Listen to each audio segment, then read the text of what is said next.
बहुत tricky question पिला भूल करते गणित जड़े व्यवसायी आयर 25% खर्च कले अवशिष्ट राशि 40% संचय कले जदि संचय 15,000 टंका हुए तेबे मोट केते टंका से आय करतले देख जड़े व्यक्ति मान 100% आय से 25% खर्च करदे 100% 25% खर्च कर माने 75% रोचे अवशिष्ट राशि 40% संचय कले जो 75% रहा से 75% रे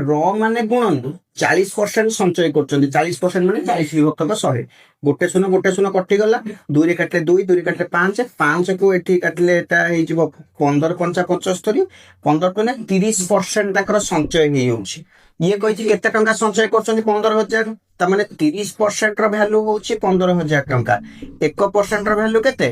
15,000 बाई 30 ताले 500 होगला से पचार केते टंका तांकर आय आय होला 100% वैल्यू बाहर कर दबो 500 गुणन 100 50,000 टंका तांकर आय ठीक अछि।